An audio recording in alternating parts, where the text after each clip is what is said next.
បងបងឥឡូវមកមុខស៊ីនទៀតណាបងបង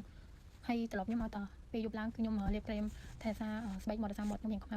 ហើយថ្ងៃនេះមកបិទម៉ាស់ជូនបងបងមើលទៀតណាបងបងជារួមខ្ញុំអាសាបិទណាបិទមួយថ្ងៃឬក៏2ថ្ងៃម្ដង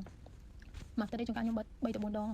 ដោយសារតែមុខខ្ញុំមានស្ងួតហើយនៅមួយខែនេះខែល្ងាពេលចឹងស្បែកយើងស្ងួតខ្លាំងណាស់អញ្ចឹងស្បែកមុខយើងត្រូវការសំណើមពេលចឹងបងបងអាចបិទម៉ាស់ជាប្រចាំបានដោយសារតែម៉ាស់វាសបោជាតិទឹកច្រើនអញ្ចឹងហើយមួយម៉ាស់នេះគឺជាទឹកច្រើនគឺ30ក្រាមបងច្រើនជាងម៉ាស់ផ្សេងទាំងអស់ហ្មង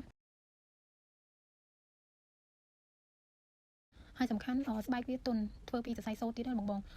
ហើយវាផលិតពីទឹកអតិថិកម្មពេលចឹងធ្វើស្បែកមុខយើងទន់រលោងហើយភ្លឺថ្លាចេញពីខាងក្នុងបងបង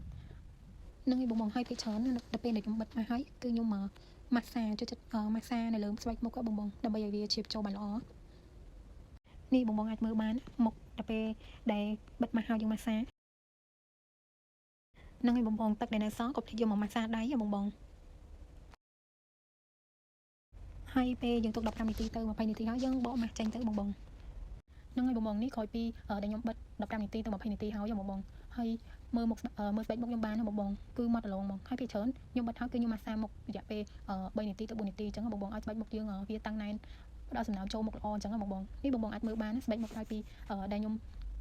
នេះបងបងក្រោយពីខ្ញុំបកម៉ាស់ចេញបងបងមើលស្បែកមុខឡើងតឹងមាត់រលោងហ្មង